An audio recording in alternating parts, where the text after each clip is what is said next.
Okay, so we are recording, and so you know where to find these recordings if you just want to go back and re-listen. If you happen to miss one, I'm going to screen share and I'm going to show you. By the way, I'm Lori Reese, the CEO of Remax Watcom and partner with Blake Boatman, who is the head guy at Remax Gateway. Good morning, Blake. Yeah. So our goal here for the next, and I'm loving seeing so many experienced people on this as well, because you guys can jump in and share and everything else. But then we have some new people who are brand new to business. So welcome, welcome. We're glad you're here. So this is going to be a pretty fast-paced series. So today and Wednesday of this week, and then Monday, Wednesday, Friday of next week from 8:30 to 10 a.m. I deliberately started it a little earlier so we can get through this and get our day going. If we're done before 10, Blake and I have absolutely no problem saying, have a great day. It doesn't normally work that way, but if it does, we'll get you out of here before 10. I promise we will not run over 10. Even if we get sidetracked, we're going to stop at 10 o'clock. Rule number one of meetings that both Blake and I are in agreement with is to respect your time. You're giving us 90 precious minutes out of your day. We promise to make it worthwhile. We ask that you do the same. If you've got a specific question, if you could save it to the break or stick it over in the chat. Hopefully everybody has the chat pulled up. If you hover at the bottom of your screen, I think everybody knows there's a mute button and there's a stop video. But then if you go over to the right, there's a chat button. And if you don't have that pulled up, hopefully you can click on it now. And Blake is gone next week. He's celebrating a birthday, a big, big birthday. Oh, that was just to me. I'm not celebrating. Yeah, it's Winter's birthday. That's it. Winter's birthday. The 5 year. He's turning 5. Wait, no. Yeah, no. So I'll be on my own. No worries. We also have Lisa Carlson on this morning. Lisa is the CFO, Remax Watcom. She started this company with me over 30 years ago.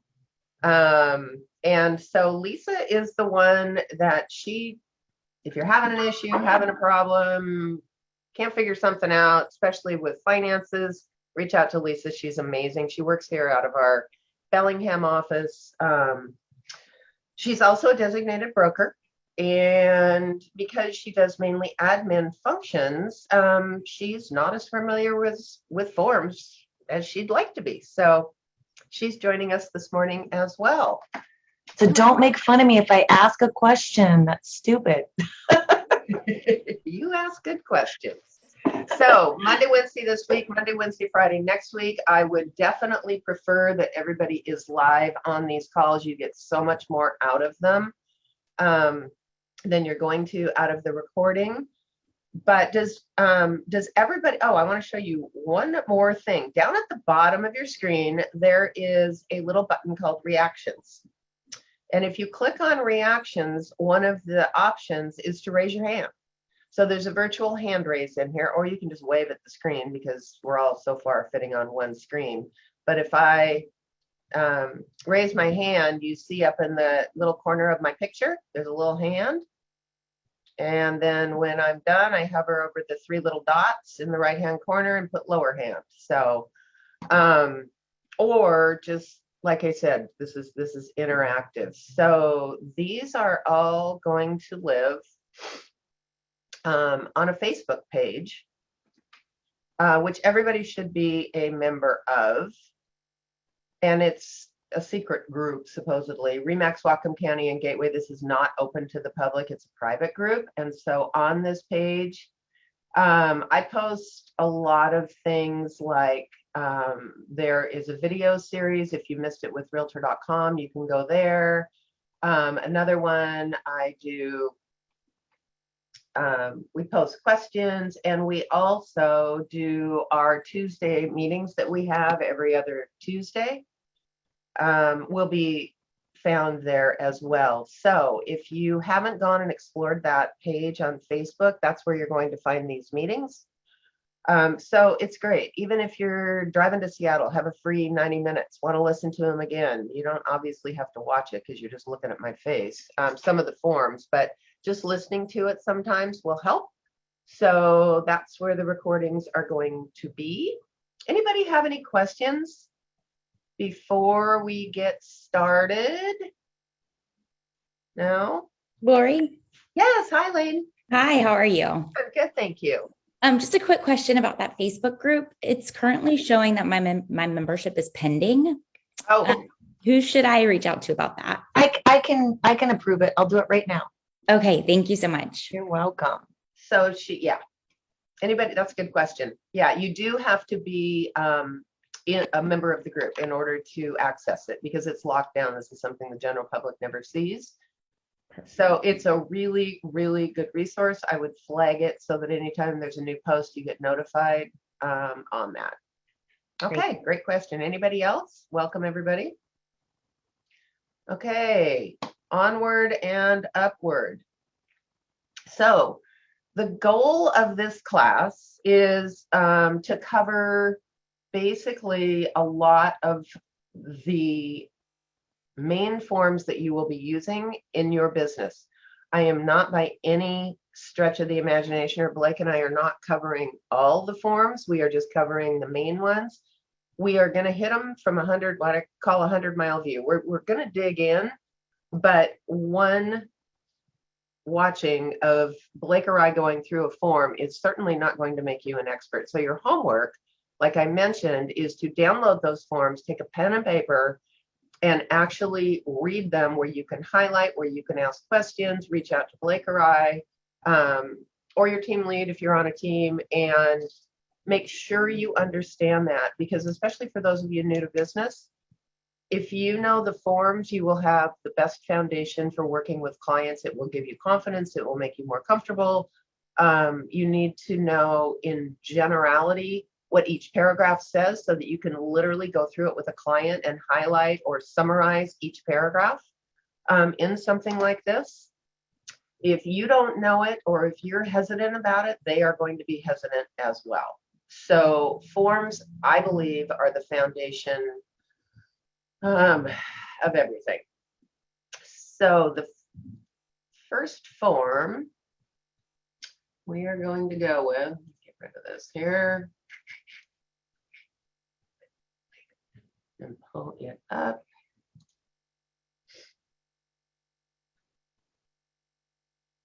One thing I was going to touch on, what Tessa just mentioned there in the chat bar, is that probably 75 to 80% of these forms have a manual over to the right. There'll be a link, it'll say manual. And that is crucial, because if you can't get a hold of anybody, or you expect, I mean, Lori and I are good, but, we don't know, every, comma and word. But the manual, the first paragraph or two, we usually will tell you the premises of that form, why you would use that form and how it works. So that's the first question I ask when somebody does call on a form question. I ask them, well, did you read the manual?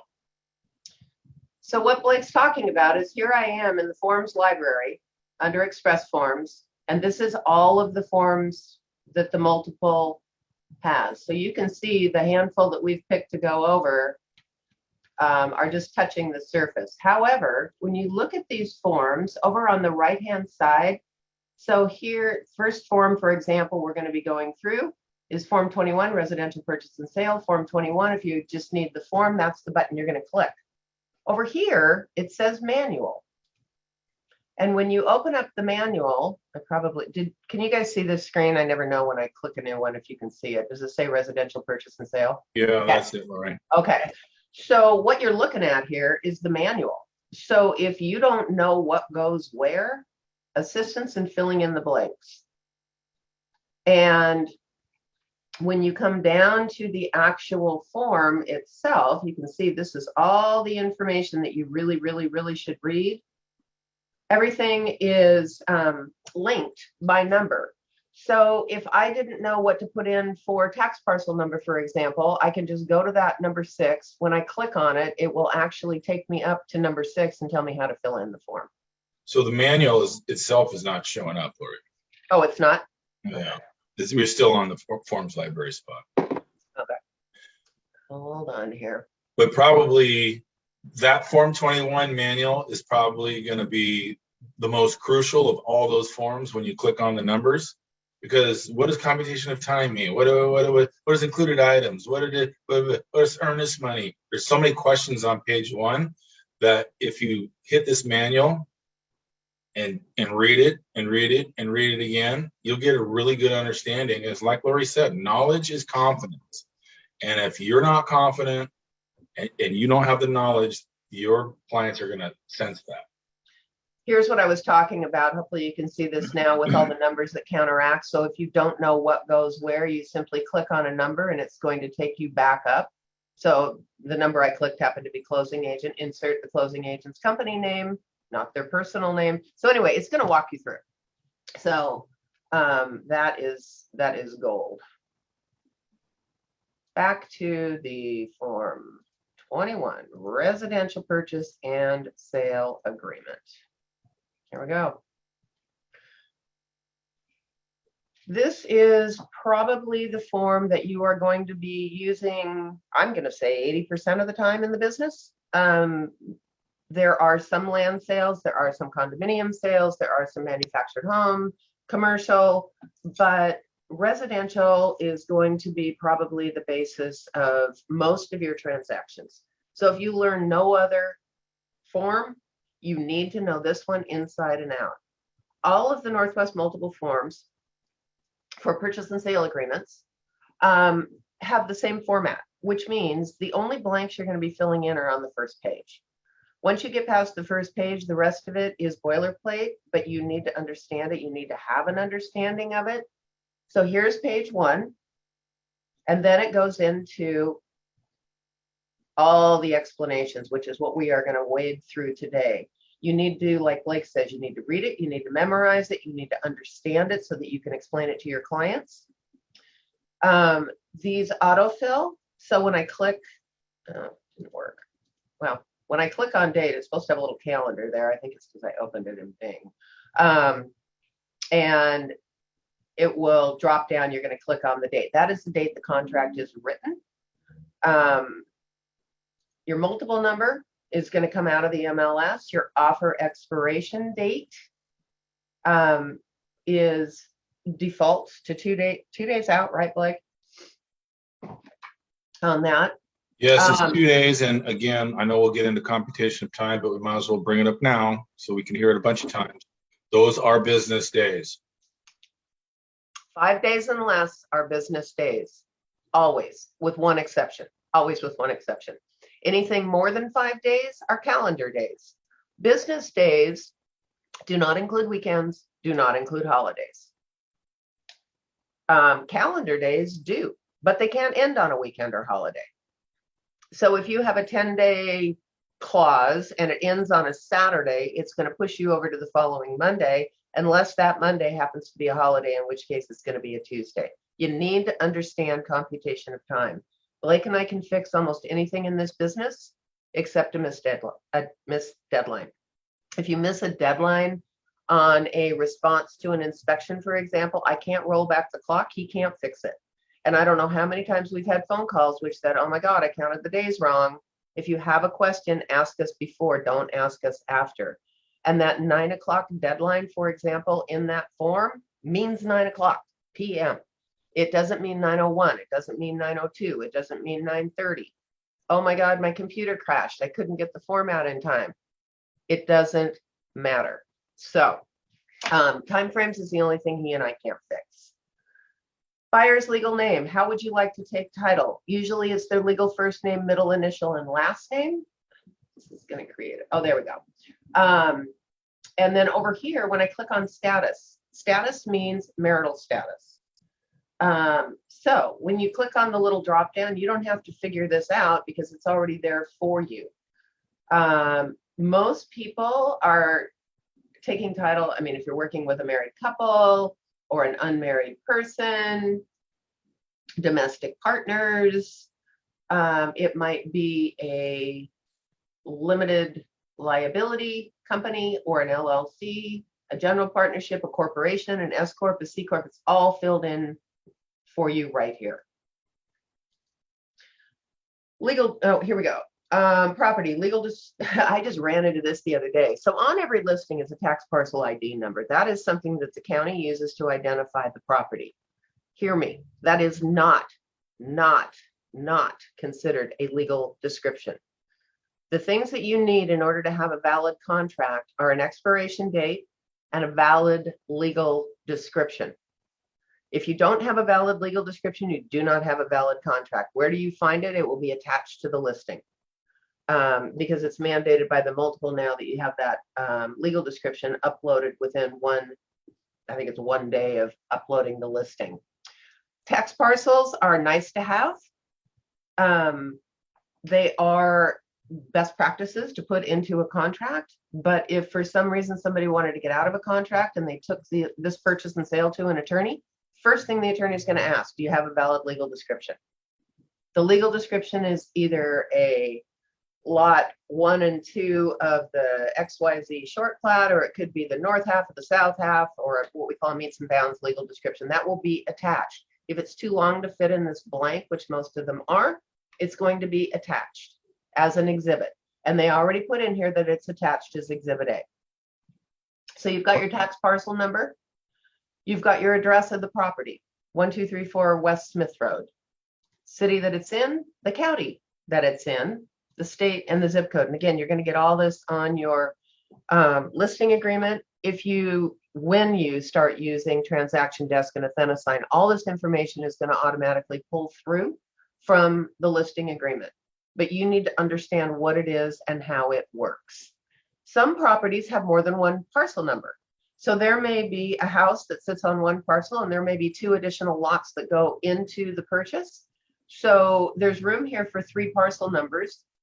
If there's more than that, then you're going to add an addendum with the additional parcel numbers on it. Included items. This is one that we get asked a lot.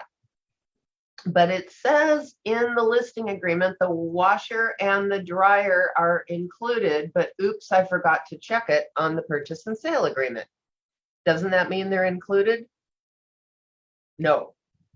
The listing agreement is an information piece that is putting forward what the seller is willing to sell.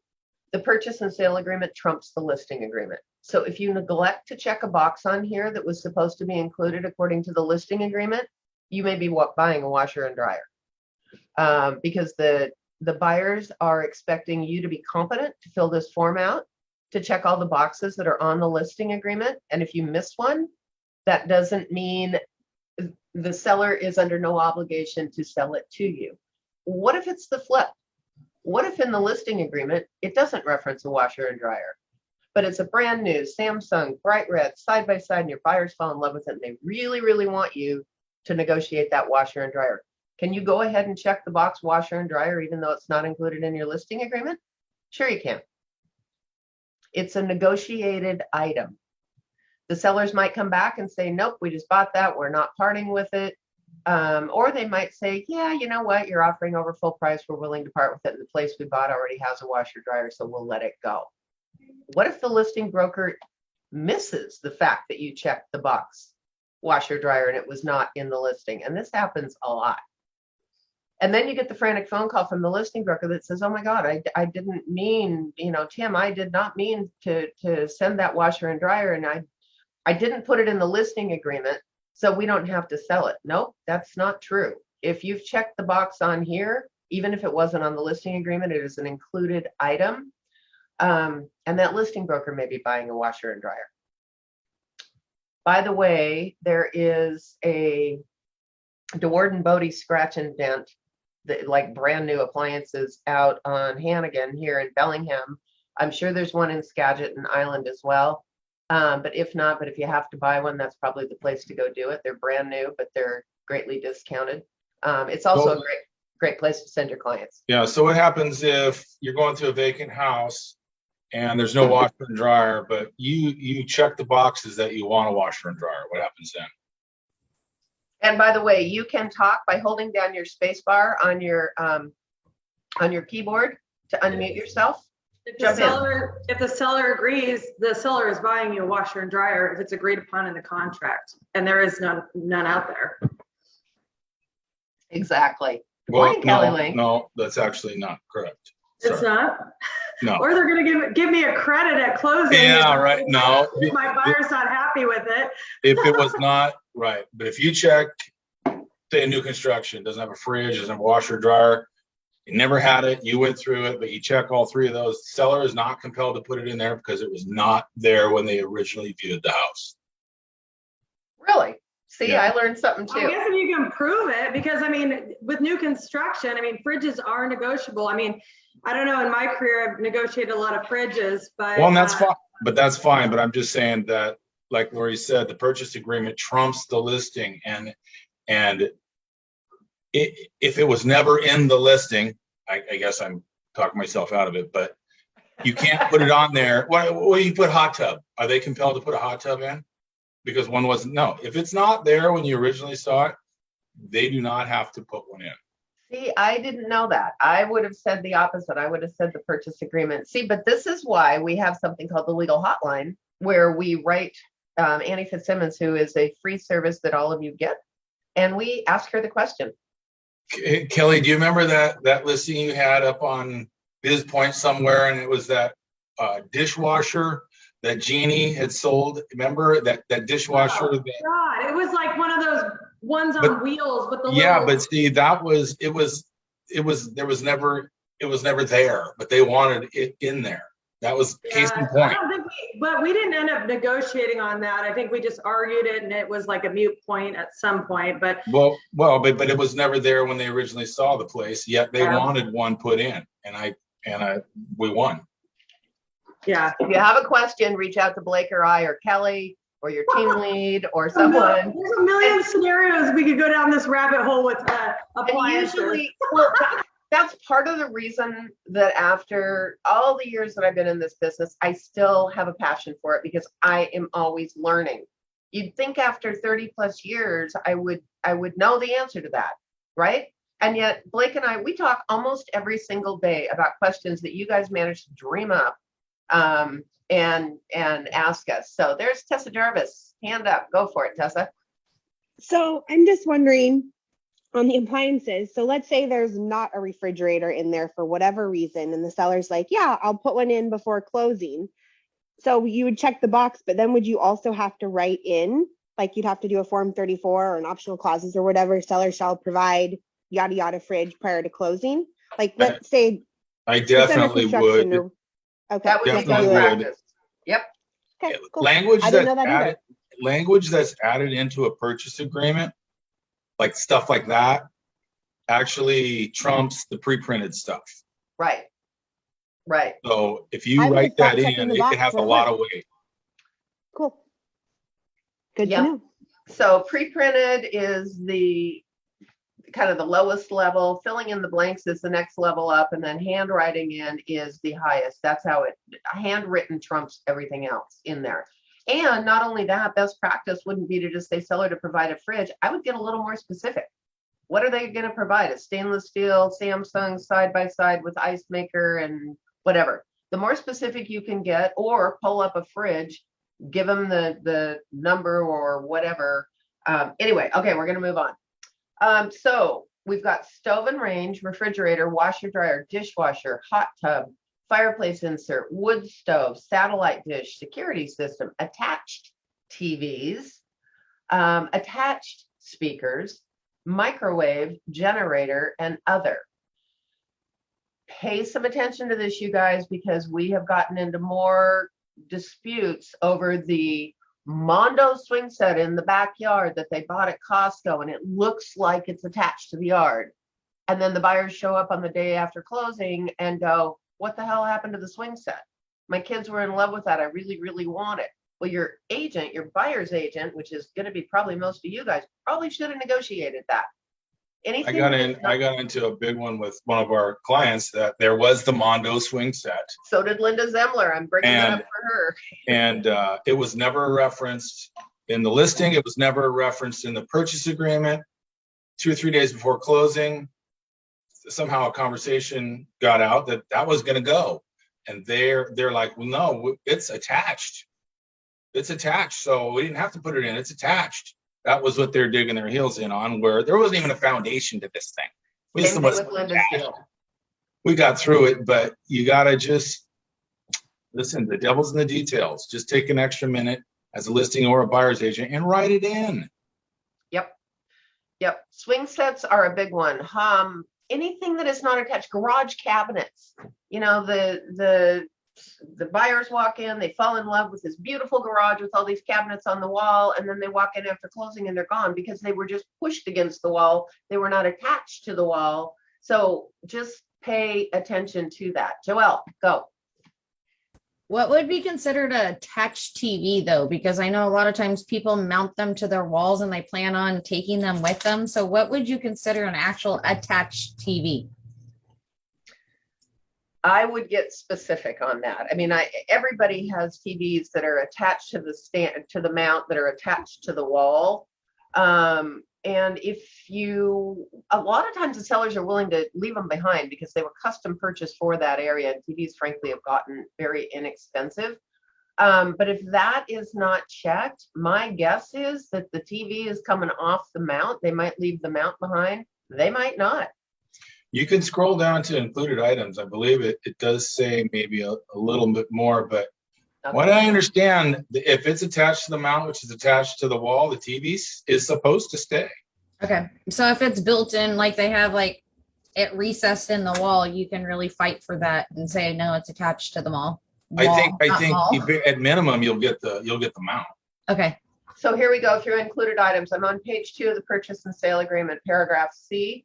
And this is an expansion of the check boxes that you did on the front page, any of the following items. So this is going to get into the details Blake was talking about, including items identified in specific term number 5, which we just covered. If the corresponding box is checked, located in or on the property, are included in the sale. Built-in appliances, wall-to-wall carpet, curtains and drapes. That's a tricky one because a lot of times people have curtains and drapes custom made to match the bedspread. Now, you may not be in love with them, but maybe that buyer was, and we have gotten into it over they walk in and the seller didn't know, and they've taken down the Mickey Mouse curtains in their kids' room, and the buyer goes, but I wanted the Mickey Mouse curtains. So right. I would say the included items, though, it's much more on the listing agent and the seller to understand correct. what conveys. Yep. So your curtains do convey window and door screens, awnings, storm doors, windows, installed television antennas, ventilating, air conditioning and heating fixtures, trash compactor, garbage disposal, fireplace doors, gas logs and gas log lighters, irrigation fixtures, electric garage door openers, that's another one, water heaters, installed electrical fixtures, lighting fixtures, shrubs, plants, and trees planted in the ground. Those pots out front are not planted in the ground, heads up, and other fixtures, and all associated operating remote controls unless otherwise agreed. If any of the above items are leased or encumbered, seller shall acquire clear title before closing. What would be an example of that? Security system. Propane tank. Propane tank. There's another one. So it doesn't actually reference televisions that are attached. It's on page 1 of the purchase and sale agreement. These are all kind of ancillary items. So it does say it right there. Attached televisions. Right here. Oops. So the way you get around that is you just specify. You just write it in page 2 at the bottom of 22D or something, that all televisions are to remain and convey at closing. Whatever. They have this nice little other box. And by the way, you guys see all these little check boxes? Make it best practice if you're going to write in other, check the box and then write in security system or whatever it is, okay? So check, don't just write it in, check the box. And we're going to teach you best practices here. Purchase price, you're going to write in the dollar amount, 500,000. So that way I hit tab and it defaults. Then you're going to write it out longhand like you're writing a check. Okay, etc. Earnest money. This is always a good one. I keep getting asked, how much earnest money should I put in a contract? Well, there's two different schools of thoughts. And then there is the market that we're in. The two different schools are, I'm representing a buyer. I want to put the least amount of earnest money at risk as I possibly can. So I'm not going to put much in. I'll put in $500. The other school of thought is, I really want my buyers to get this property. One of the ways of showing that my buyers are earnest is to put a big amount of earnest money into this contract. Earnest money is good faith money in the competitive market that we're in. I would highly, highly recommend, this is just me, Blake may disagree because this is a personal opinion, but I highly recommend putting in as much earnest money as your buyer is comfortable with, not going over 5%. What's the 5% rule? Do you guys remember from your real estate training? The seller cannot keep more than 5% of the earnest money if the default of earnest money is the only remedy that they have. So purchase price $500,000, they want to put $100,000 earnest money. That's fine. They can totally do that. But in the event they default, i.e. walk away and say, oops, changed my mind, I'm moving to Texas instead, 5% of that 500,000 is the most amount. The 25,000 is the greatest amount they will lose in the event of default. The other 75,000 goes back to them. Okay, 5% rule. Doesn't mean you can't put down more, just means that that's the amount that the seller can retain as liquidated damages. Blake, anything to add on that one? Kelly, anything to add, you guys? I usually like the 1% rule. I mean, that usually seems to 500,000, $5,000, because they'll ask you and just say, you're free to do what you want. But I would say that if you really want the house, maybe do 10 grand. I don't know.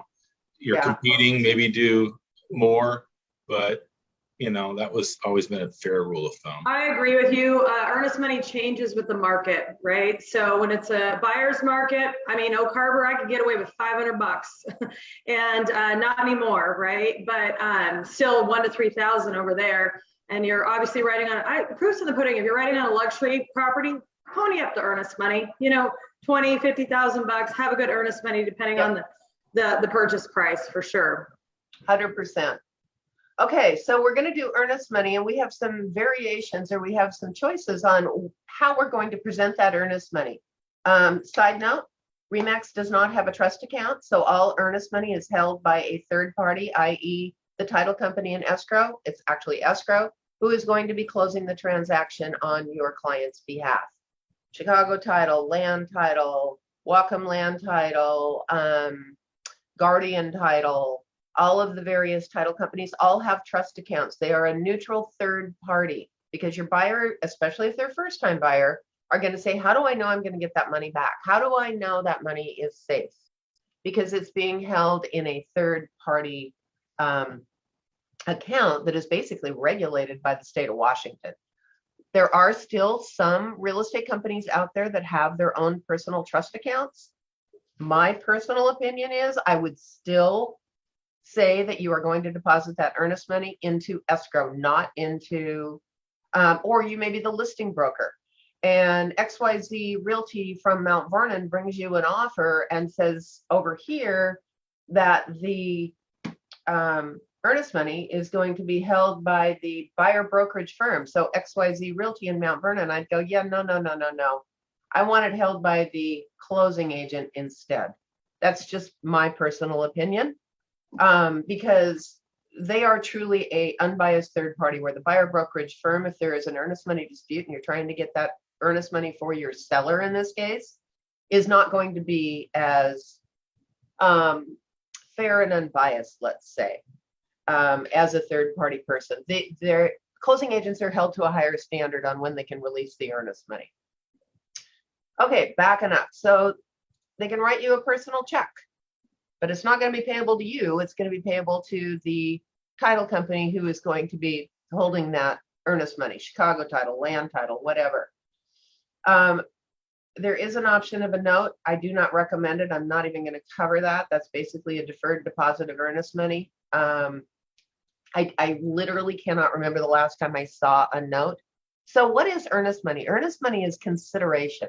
And it's one of the requirements. You have to have consideration to have a valid contract in the state of Washington.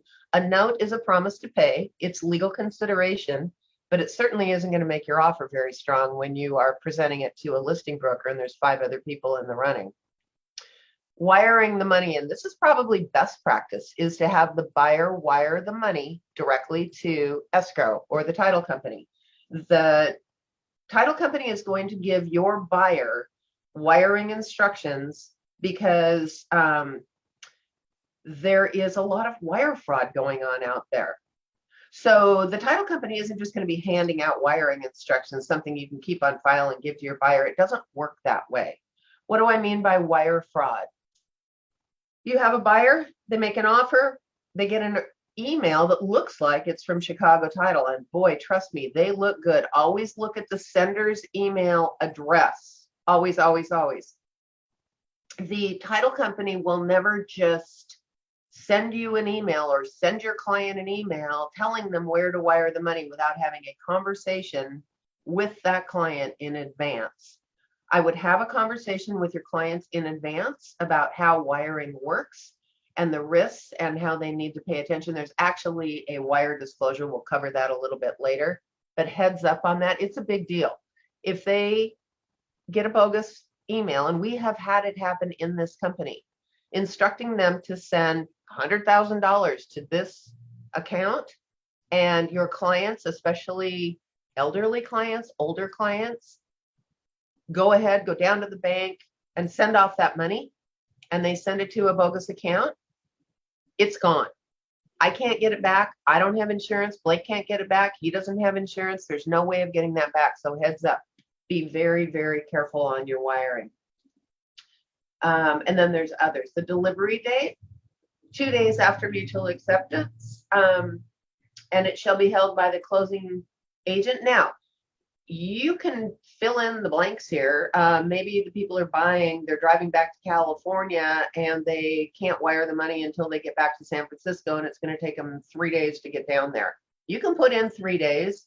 Best practice, though, if you're making a competitive offer, I would say is 1 day. 1 day.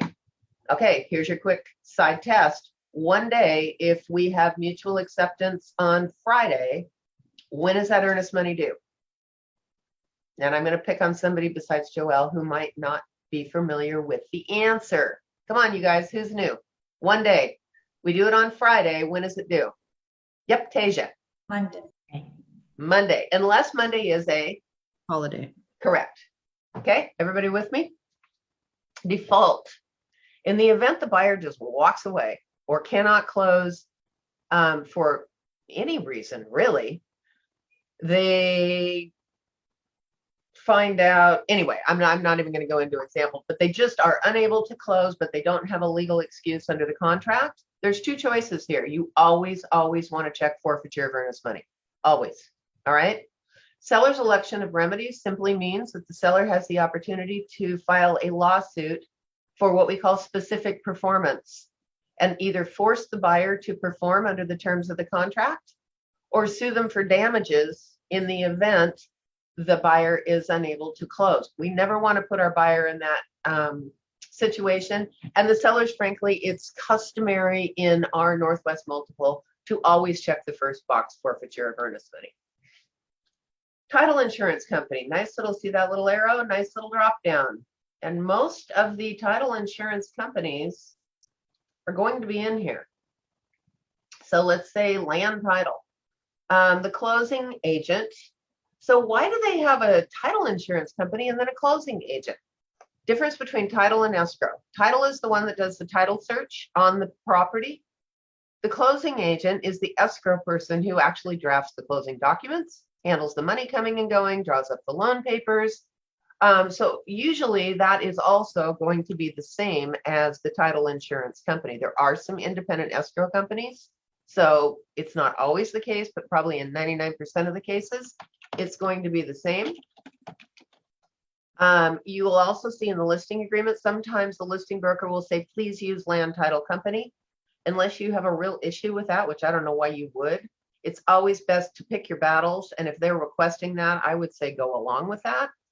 You know, the only exception I would say on that is if you're doing kind of a simultaneous close, a buy and a sell, it's almost imperative that you keep that in the same house, because it takes a full day to wire it, even across town. And if your purchase agreement doesn't say that, it says I'm moving in on the day of closing, it just, trust me, just go with the same, if buy and sell, go with the same title and escrow. I would just have the courtesy to explain to the listing broker why you're ignoring their request. You know what? I would love to go with land title, but they're selling their house in LA using Chicago title. They're purchasing the house up here. It's just going to be a lot easier if we keep it all in-house with Chicago title. Is that okay with you? Most people are not going to die on that hill. A couple things I'd like to add too. I know Tessa just said that Chicago Title has mobile check deposit now for earnest money, which is pretty nice. But I wanted to bring up the point about the earnest money receipts for auditing purposes. So if you guys physically take a check and take the earnest money, you guys are required to fill out a Form 89 through NWMLS, because we need to have a track record of where the earnest money goes. And then you also have to have an earnest money receipt. Once the check gets to title, we need to have a earnest money receipt from title as well. But if it goes directly to the title company, we just need one from the title company. Just a side note on that too, is that, yeah, that's all correct for the buyer's agent. However, that buyer's agent must send that Form 89 to the listing agent. The listing agent must have that. And oh, by the way, Mr. Listing Agent, Mrs. Listing Agent, if you didn't get one and you know a Form 89 is floating around out there, you better call up and say, hey, send that over to me. I need it in my file, because if they get audited, where's the Form 89, Mr. Listing Agent? That's why when we constantly email you for those, it's because we don't want to get in trouble with the auditor. So this is how simple it is. So when you use this Form 89 that Lisa's talking about, is if your buyer directly gives a check to you. Here, Joelle, here's a check for $25,000 to go to the title company for the earnest money. We don't want to go down to the bank and do the wiring. This is just a lot easier. So when they being the buyer, hands the earnest money check payable to Chicago Title again, or whoever your title company is, Joelle will turn around, pull up a Form 89, which you're looking at hopefully right now, which is the receipt for earnest money. Pretty simple. Always on all of these addendums, the top part is going to be exactly the same. It's going to specify who the contract's between, the buyer's name, the seller's name, the address of the property. And then down here, right here, is where you are going to just fill in on this day, the undersigned received earnest money from the buyer in the amount of $25,000 by personal check, cashier's check, promissory note, or cash. Do not take cash. We do not take cash. We do not take cash, period. Or other. You are going to print your name. You're going to print your firm name, Remax Gateway, Remax Whatcom County. You are going to sign it. You are going to state which position that you are in, and you're going to give a copy of this to your client. Thanks, Lise. That's a good point. If they wire the money in or they take the check directly to the title company will give them a receipt. They're pretty good about emailing the receipt to us. But Lisa's right. When we do have an auditor come through, that is one of the first things that they ask for on every single file. If you're the listing broker, it doesn't matter. You are still required to have a copy of this earnest money receipt in your file. Why is that? Well, let's say we get mutual acceptance today, January 31st, and it's supposed to close March 15th. And on March 14th, escrow calls you and says, by the way, we never got that earnest money from the buyer. And you're like, what? One of the requirements is that earnest money get deposited into escrow within 1 or 2 days of mutual acceptance. So number one, you're out of contract. Number two, I would be concerned that the earnest money never got deposited because your buyer is not operating in good faith.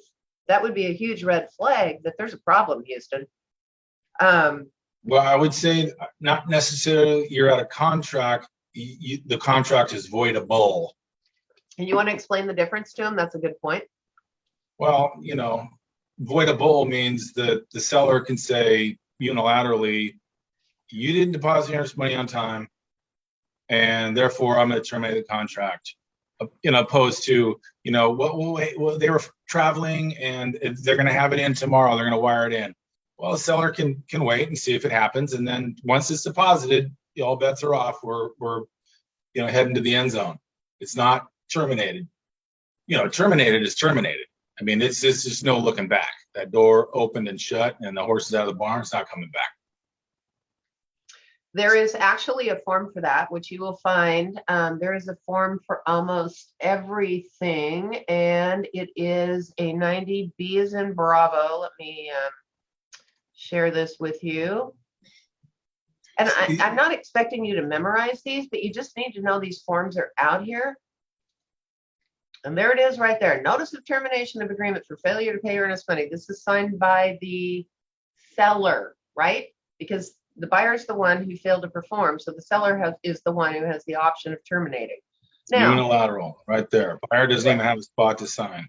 Yep. This is a notice as opposed to an agreement. A notice only needs to be signed by one party and delivered to the other party.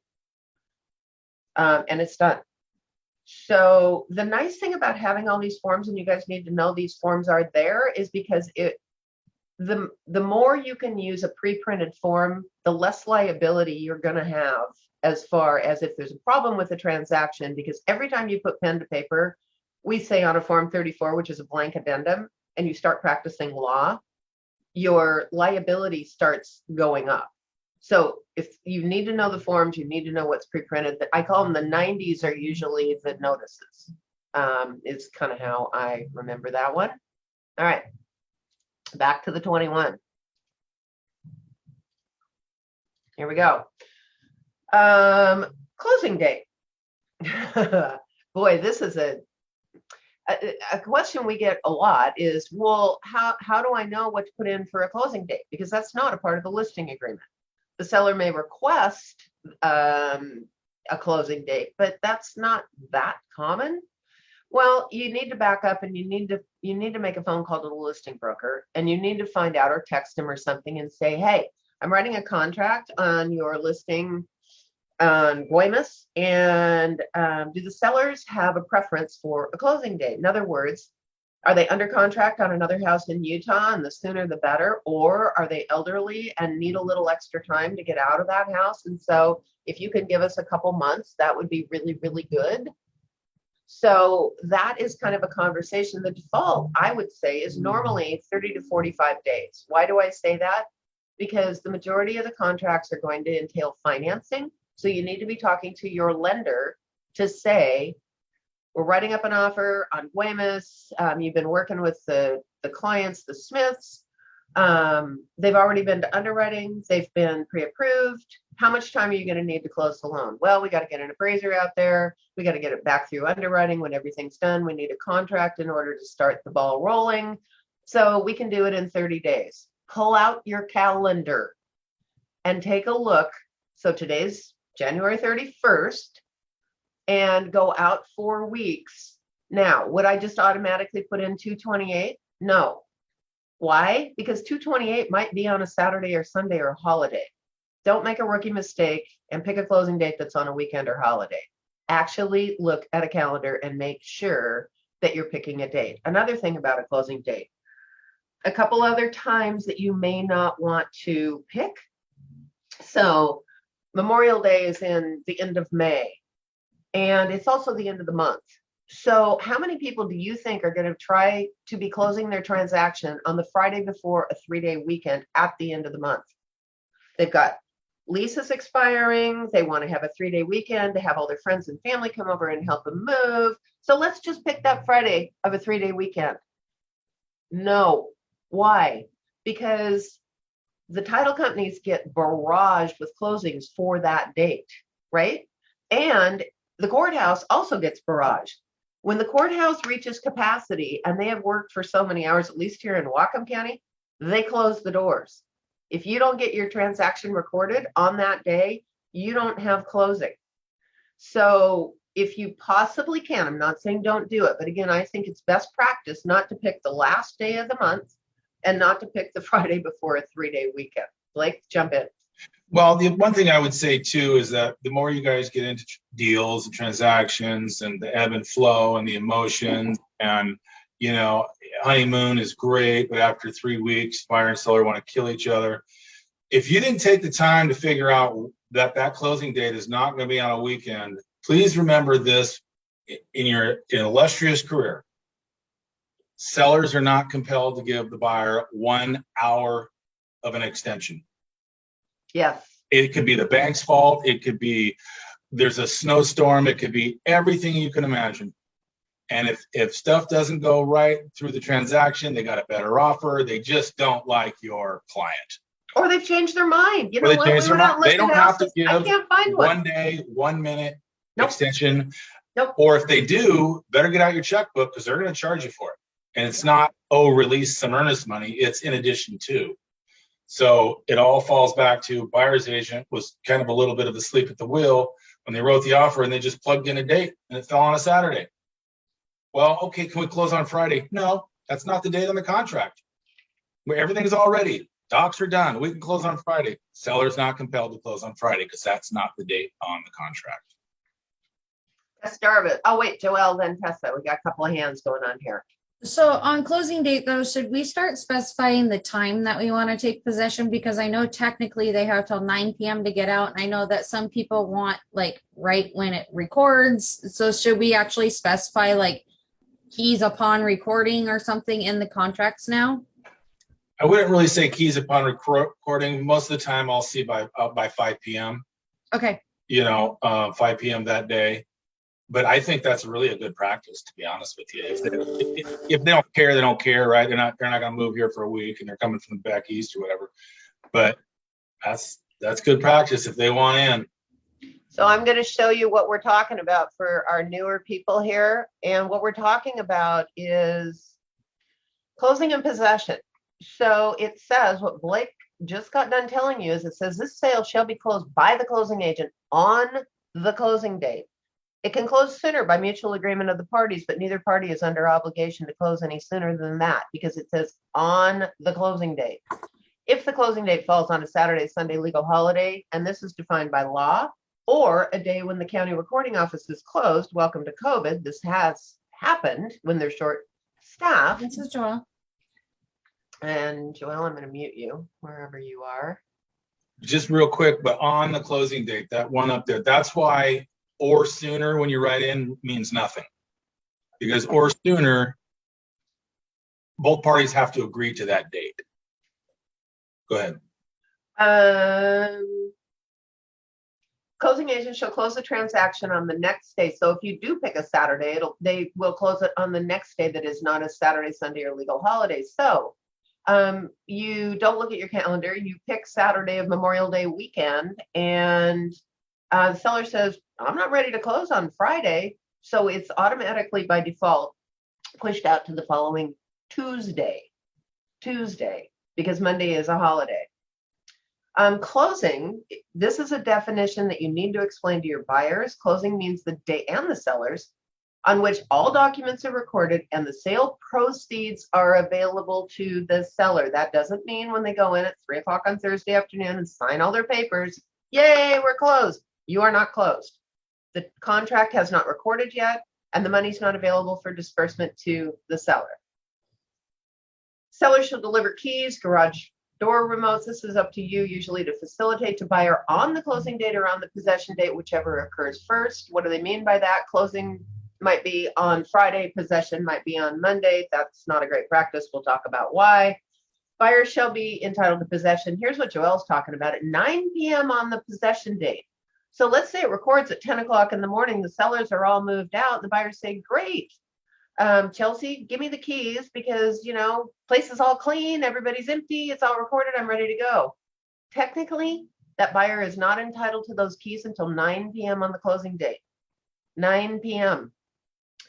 Or excuse me, on the possession date. Seller shall maintain the property in its present condition, normal wear and tear accepted, until the buyer has provided possession. They got to mow the lawn. They got to keep the house clean. They can't let the trash pile up in the backyard because that isn't how the buyer saw it. That is one that we get into arguments all the time. But we're not going to talk about that. Seller shall either repair or replace any system or appliance, including but not limited to plumbing, heat, electrical, and all included items that becomes inoperative or malfunctions prior to closing with a system or appliance of at least equal quality. So on the recording at 3 o'clock on Friday and at 10 o'clock Friday morning, your dishwasher pukes. Who has to replace the dishwasher? Revert to this, the seller does, okay? Up until the time of closing, it's the seller's responsibility to maintain the property in the condition in which the buyer saw it. Buyer reserves the right to walk through the property with, people are always asking Blake and I, where is the walkthrough clause? It's right here. Buyer reserves the right to walk through the property within 5 days of closing to verify the seller has maintained the property and the system's appliances as required by this paragraph. So within 5 days, it doesn't say 5 days. Now, so closing is on a Monday. What is the soonest in the prior week that somebody can schedule a walkthrough? 5 days. Closing's Monday. What's the soonest? Somebody hold their space bar, hold it down. Count back 5 days. The previous Monday?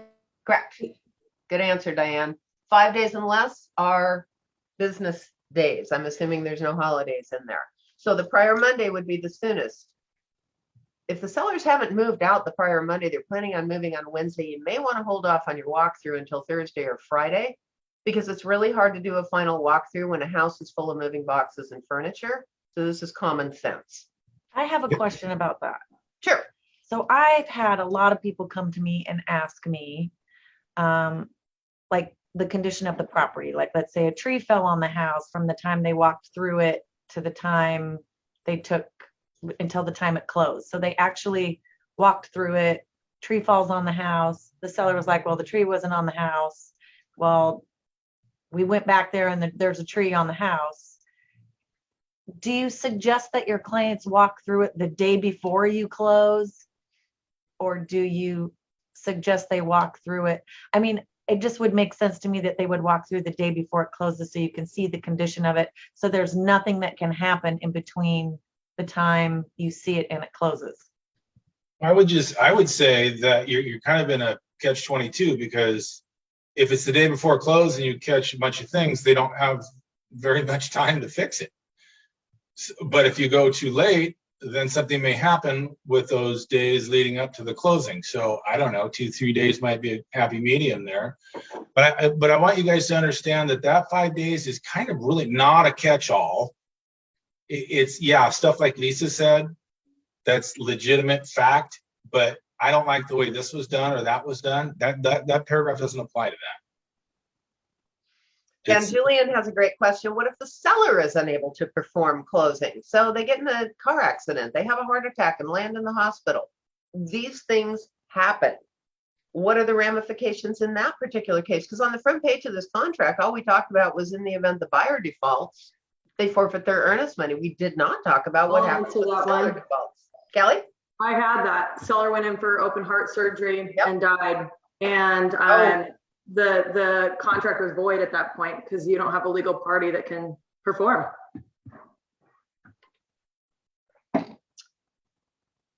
I had one where the seller actually passed away, and actually they were up in Alaska. They went down in a helicopter crash and they never found them, which was even worse. So the estate wanted to continue on with the sale. The state stepped in on behalf of the seller, and about 1.5 years later, believe it or not, the thing actually just closed. So it's kind of up to the various parties. I was under the impression that the contract and the seller's obligation would pass along to the estate, and the state would then be under the obligation to close on the property. Blake? Yeah, that's correct. That was my understanding, Cal. I also think it depends on the parties. You know, what does everybody want to do? So, Joelle, go ahead. Going back to what Lisa was saying, because that was actually my deal. I would recommend, if it's really, really crappy weather out, like the big storm we had, and say the seller moved out 5 days before closing.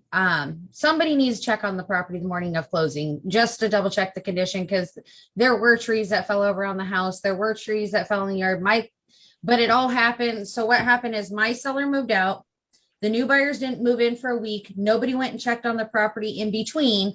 Luckily, my seller took pictures of the home the day of closing of how she left it, because she went back up there. That's And good then practice. And then the buyer's agent kept threatening with attorneys. I'm like, but I have proof of what condition we left it in, because the pictures were time stamp dated. So it finally got figured out. But I would just recommend, especially in really crappy weather, either We the had a buyer's agent goes up situation- and looks. Yep, she's right. We had a situation with burst pipes that happened somewhere between the time of the final walkthrough and the buyer actually taking possession during that deep freeze that we had. That's not normal, but it can happen. Diane. I have a question. If the seller dies and the family did not want the seller to sell, could they kibosh it then? That's when Blake and I are going to tell you need to talk to an attorney. Send your clients to an attorney. We don't interpret the law. We are licensed to fill in blanks on contracts. I would say there could be an obligation for the estate to continue, but that's up to an attorney to determine. I cannot tell you an answer to that question. So. But one step, Julian's question was sellers unable to perform. What if they just don't want to perform? Then you better hope your buyer has performed, and that means signed their paperwork and this is key, delivered all of their money into escrow. They can't just sign the paper and go, okay, we're done. Nope. They have to also wire in the money to closing, then they have performed under the terms of the contract. So right. Then Correct. if the seller changes their mind, then the buyer may have a suit for what's called specific performance. And in that case, we're going to send them to an attorney.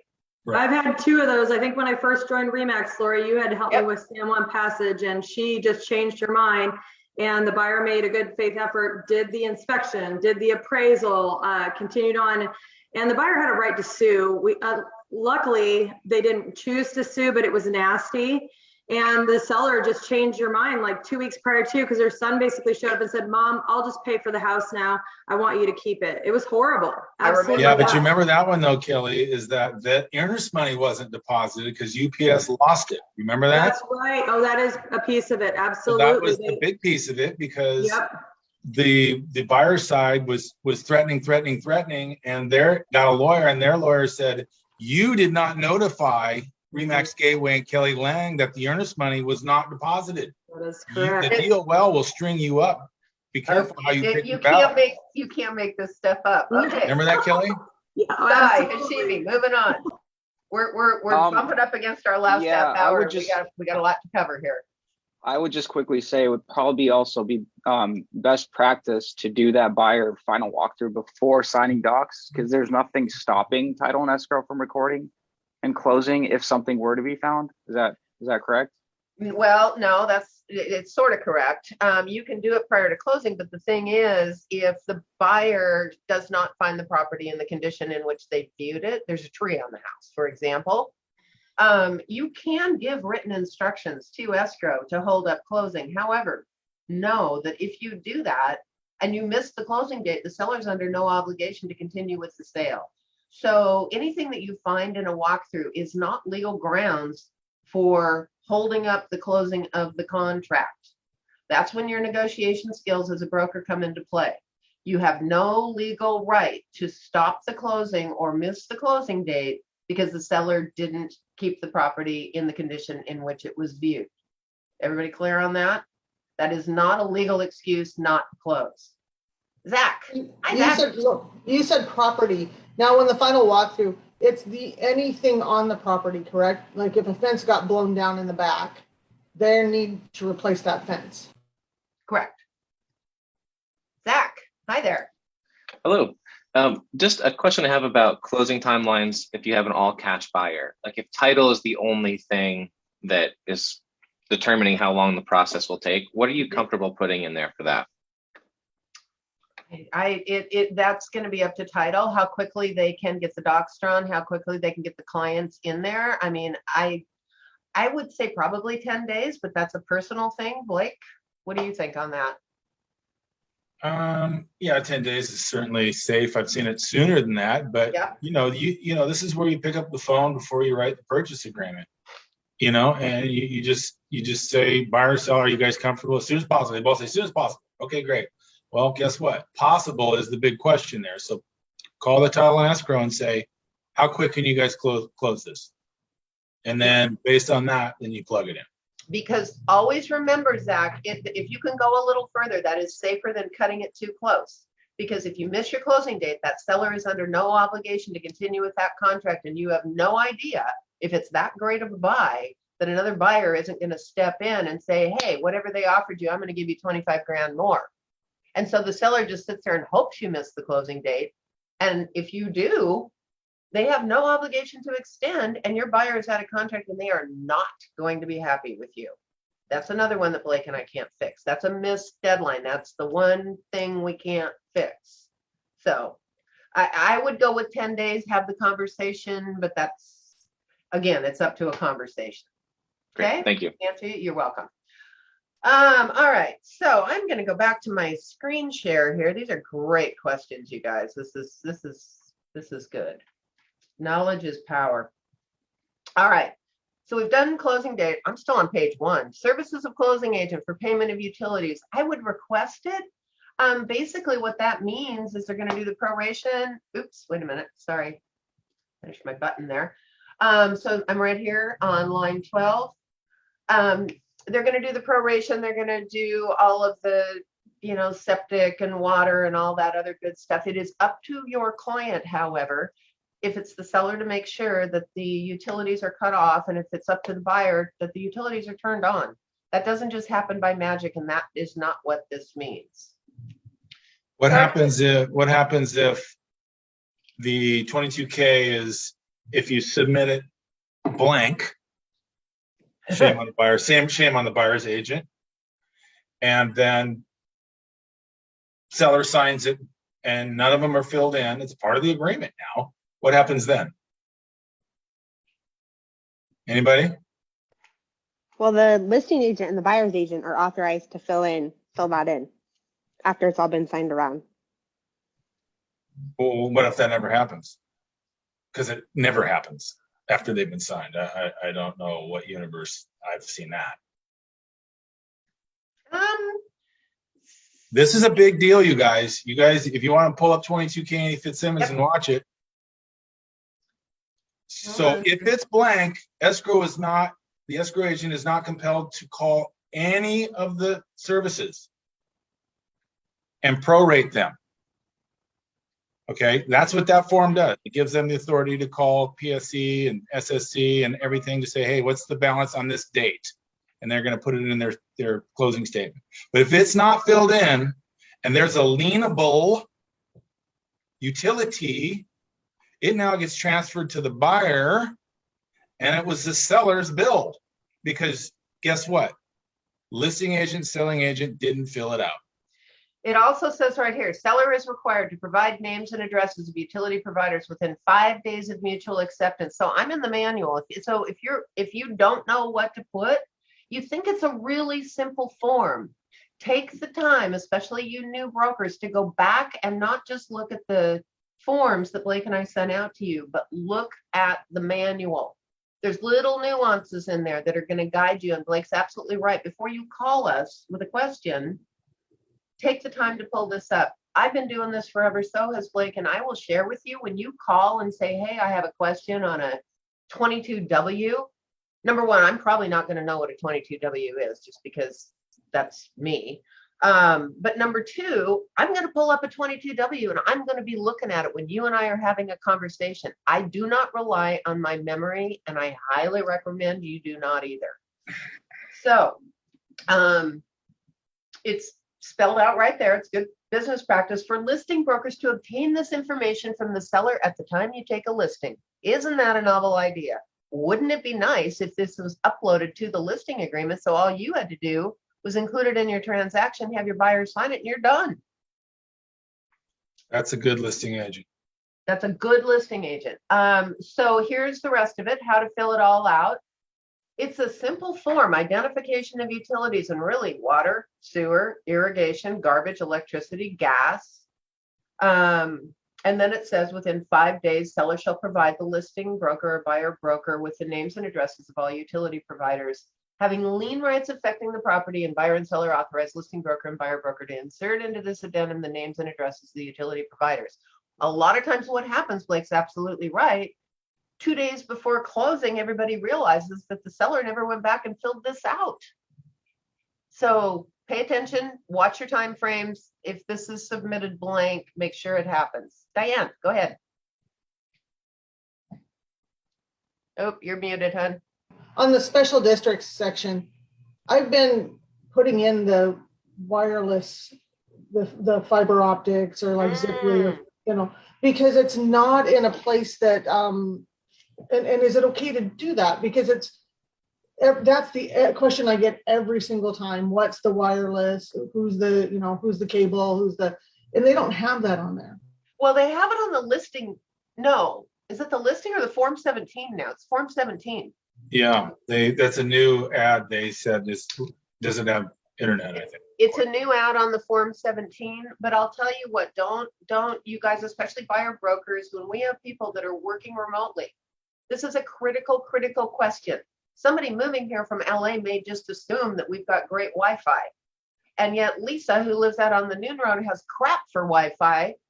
It doesn't work, or when it works, it's horrible. And you get some executive from Microsoft who moves up here from Bellevue and moves out next door to Lisa on the Noon Road, moves in, closes the transaction, pays over $1 million and finds out they don't have Wi-Fi. They are not going to be happy. So even if it says the Wi-Fi available is, who do you have, Lisa? I don't know, some crappy company. Yeah, anyway, doesn't mean that it works well. So if that is important to your client, it is your job as a buyer broker to ensure that at least you're going to get the information to your client so your client can go check out if that is going to be sufficient for them being able to work remotely. Maybe they work with clients all over the world. They only work remotely from home. They have to have good Wi-Fi. So that is a big one. That's a really good point, Diane. Okay, so I'm going to go back to my residential purchase and sale. Here we go. All right, I am down here to FERPTA. Seller is or is not a foreign person for purposes of U.S. income taxation. This is in the listing agreement, FERPTA, Foreign Investment Relation Property Tax Act or something like that. It's a mandatory withholding of money on the seller's behalf to prepay some of their taxes that are due from the capital gain of the property. I'm not going to get into the weeds on this. That's a whole nother form. Agency disclosure. Normally the seller's represented by the listing broker and normally the buyer's represented by the buyer broker. Now, if you happen to be the listing broker and you're going to represent the buyer, you could either be a dual agent or you could just represent the listing broker in the transaction. Agency is a whole nother conversation, but one thing I would like you to do is go back and read the agency pamphlet, because the last time you guys probably read it was when you took your licensing test. It is a really good refresher of what your duties and obligations are to the client that you're representing, but more importantly, what they are not, what you are not obligated to do if you're representing a client, whether it's the buyer, the seller, dual, or neither. Dropping down here to addenda.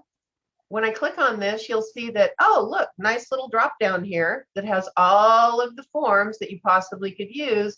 But wait a minute, I don't see FERPTA, for example, on here. Why is that? FERPTA it's a disclosure, but it is not a part of the contract. So if you're looking for a form and it's not on here, that means that legally you don't need to provide it as a part of the contract. So send it as a separate PDF. It doesn't mean don't do it. It just means it is not legally a part of the contract. What if you include an inspection addendum, but forget to put the addenda for the inspection addendum, Form 35, on the front page? Do you still have a contract? Is the inspection still included? Yes, it is. Good answer, Mackenzie. I see you nodding.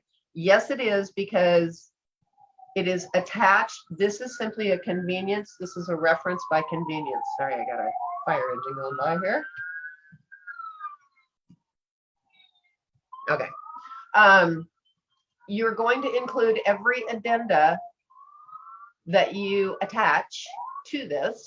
And this is where you're going to find them. Okay.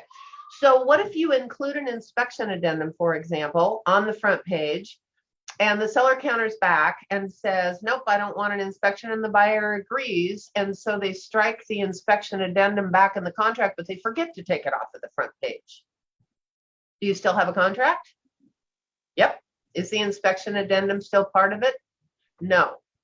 Again, this is for convenience. The form itself trumps whatever is written here. It would be definitely best practice to strike it off of this front page, as well as strike it off of the contract. Diane, you had a hand? No? Yeah, I got called out on that once by a listing agent, and it was right after we had done the Annie Fitzsimmons training with Blake. So I just shot it over to her. I said, Yeah. okay, this is what Annie says. You can't call me out and say that it's not there.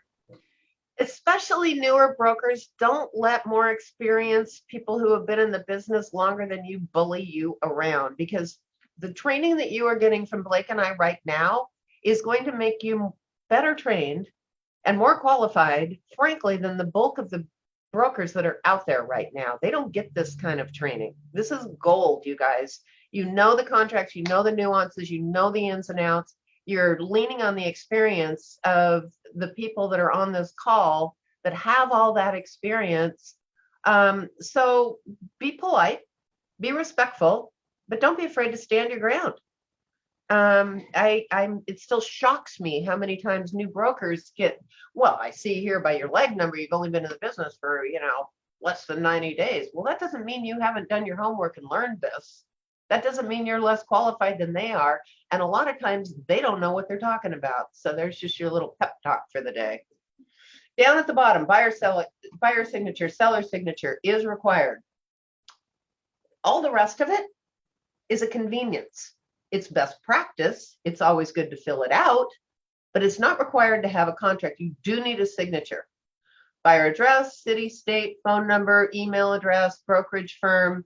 This is all going to auto-populate when you do your Athena sign and transaction desk, buyer brokerage firm, buyer broker, firm phone number, broker phone number, fax number. I can't even believe that's still on there. Leg number, MLS office number.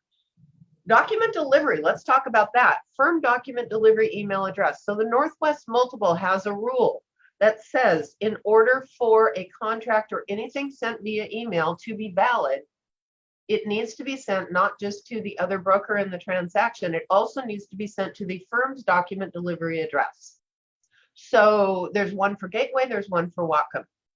If you do not send that and the other party doesn't acknowledge receipt of it, it's like you never sent it. When would this be really, really, really, really important?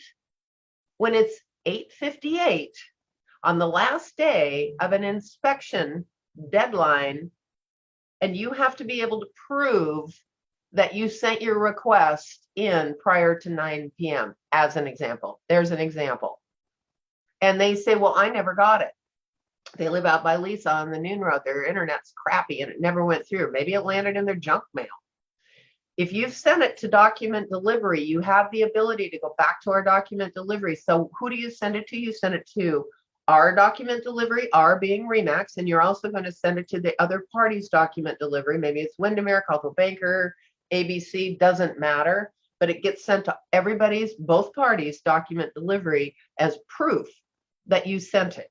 So the odds of the other broker not receiving it, yeah, that might happen. But the odds of 3 other people not receiving it, 2 other document delivery addresses, that's slim and none. What if you're sending it to another party within either your Remax office or another? So let's say Remax Gateway, send it to Remax Gateway. Do you still send it to document delivery? Yes, you do. Yes, you do. Remax Gateway to Remax Whatcom, do you still send it to both document deliveries? Yes, you do. Again, I'm teaching you best practices. Bearing in mind, and I don't want to confuse you, but bearing in mind, this is a Northwest Multiple rule. This is not a legal rule.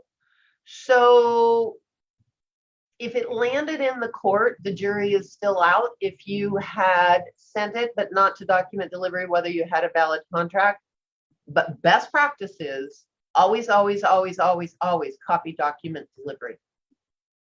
Make sense? So what happens in the off chance that the firm is, Joe's Land and Sale out in Concrete, and they don't have, because they don't have to have a document delivery. The Northwest Multiple says you don't have to, So what happens if they don't have one? Because that's an off question that I get.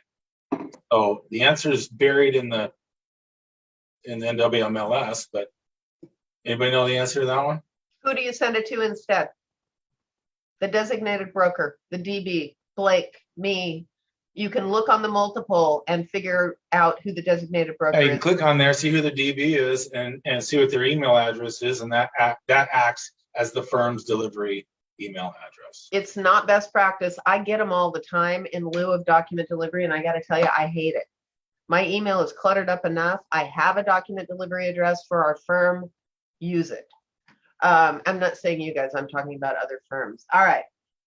Buyer shall pay to the seller the purchase price, including earnest money, in cash at closing unless otherwise specified in the agreement. Buyer represents that buyer has sufficient funds to close this transaction in accordance with this agreement and is not relying on any contingent source of funds, including funds from loans, the sale of other property, gifts, retirement, or future earnings, except to the extent otherwise specified. What does all that mean? This is critical. This means that if you have a buyer who's getting a loan on a property, you include a financing addendum. The financing addendum is sufficient to disclose that you're getting a loan for the property. But what happens if your buyer says, hey, Chelsea, I need to get a loan, but I want to be really competitive, and I don't want to tell the seller that I have to get a loan because I don't want him to worry about this. I know I'm going to get the loan. It's not a problem. Do you not include one at all? Well, no. You can't do that because you would be in default. You would be in default under the terms of the contract for not disclosing that you do not have all the money sitting in your bank and you do have to get a loan. So what's the answer? The answer is the 22EF, the evidence of funds addendum. And this is one of the best forms out there. This is the biggest friend to a buyer's agent, in my opinion, going. So you need to understand this form inside and out. I'm just going to cover the surface, but take some time to read more about it. This is where you would disclose that you've got a loan that you need, but it is not a contingency in the contract. What does that mean? That means that, yeah, Mr. Seller, I'm disclosing I'm getting a loan just to comply with that first paragraph in the purchase and sale. But if I can't get that loan for any reason, you get to keep my earnest money. Unlike a financing addendum, which says, hey, Mr. Seller, I need to get a loan, and if I can't get the loan, I get my earnest money back.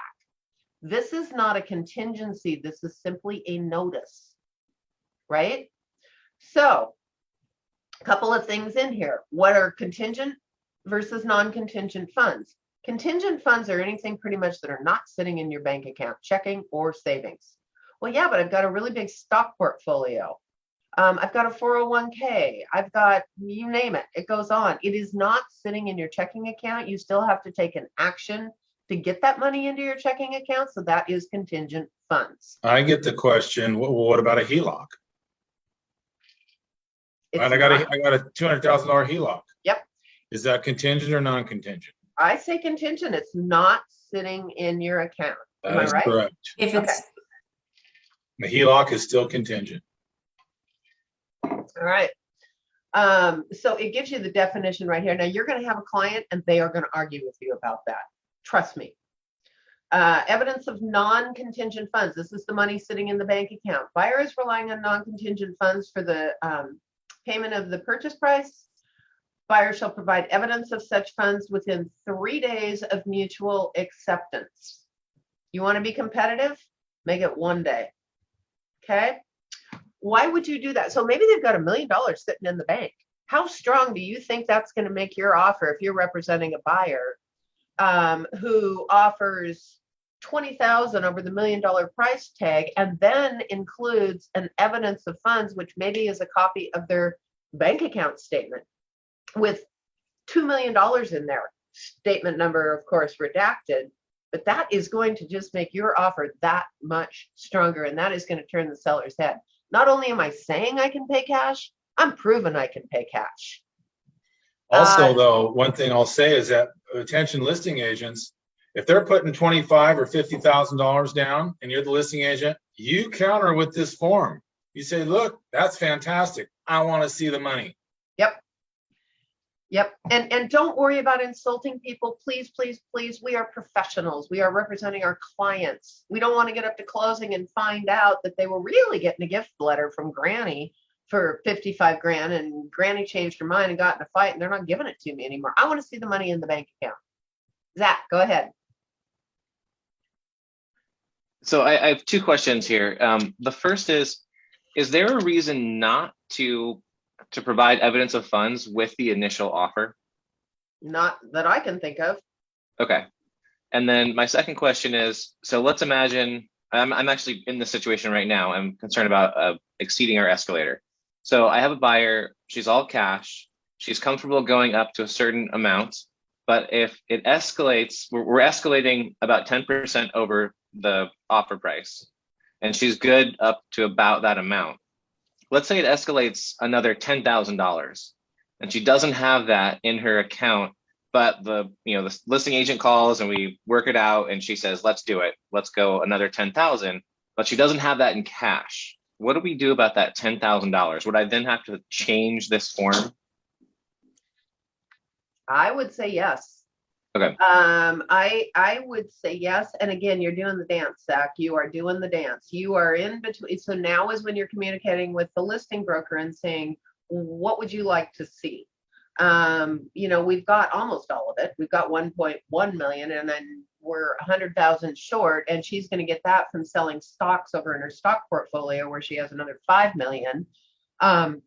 So best practice would be probably to disclose contingent and non-contingent, include a copy of her stock portfolio and her bank account. And just, again, this is to reassure the seller and to prove to the seller that I can perform under the terms of the contract. I'm not blowing smoke at you. Okay? I answer your question? Good. I'm going to stop for just a second. Looking at the home prior to closing. Linda, what can land only prorates lienable utilities? Oh, good to know. Robin Dieter, I can't tell you how many times we get contract items from other agents who never CC document delivery, or sometimes not even the agent. I'm assisting Robin as a transaction coordinator. Don't get lazy. Learn your best practices, you guys. Okay, back to our contingent funds. Here we go. Obviously not going to get through this all today. So disclosure of contingent funds, are they getting a loan? Are they getting a HELOC? So I'm getting a loan for the property, but I'm so sure that I'm going to get that loan. I don't want to make the offer contingent on me getting the loan, and I'm willing to risk my earnest money that if I can't get that loan, the seller can have it. They can keep it. That is a lot stronger than going in with a financing contingency. Are they going to sell something? Hey, I'm going to sell my rental property and I'm going to pay cash for this home. Am I getting a gift from grandma? Funds not readily convertible to liquid United States funds. I lived in Great Britain. I've got a 401k over there and we're going to need to convert it. Other. Buyer shall provide evidence to seller. This is the tricky one, and you need to know this sentence. 10 days prior to closing. Those are calendar days, but if you're getting a loan on the property, the odds are that the loan is not going to be complete and ready to fund 10 days prior to closing. It's probably going to be complete and ready to fund about 1 or 2 days prior to closing. Don't put your buyer in a trick box by leaving that blank and letting it default 10 days prior to closing. You pick the closing date and go back 10 days. Why not make it 1 day or the day of closing when the funds are available? Because if you don't have, let's say you're getting a loan, and let's say that 10 days prior to closing, those funds are not sitting in your account, then you are technically in default under the terms of the contract. If buyer fails to timely provide such evidence that the money's in my account, seller may give notice terminating the agreement at any time prior before such evidence is provided. The seller can kill the transaction. Explain that one to your buyer because, oops, I missed that one line and I forgot to change it from 10 days to 1 day. And oh, by the way, the seller has another offer for 50,000 more than your buyer is paying. You have egg on your face. Okay. If buyer disclosed, buyer is obtaining a loan, seller sure. Oh, this is important. Sellers shall permit an appraisal of the property and inspections required by lender. Unless this is signed. So in other words, don't tell the seller that we're getting a loan. Seller's under no obligation if you don't disclose to him using this form or a financing addendum. Seller is under no obligation to let an appraiser into the property. None.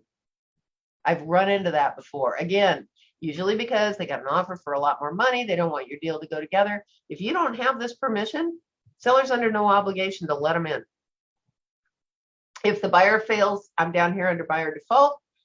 Buyer fails to timely close because the contingent funds are not available by closing. Buyer is in default. Seller shall be entitled to remedies as provided in the agreement, which back to page 1 is forfeiture of earnest money. That's an important form. You need to understand it. Go back and read it over and over and over again because that goes hand in hand with the purchase agreement. So 10:01, I promised to end on time.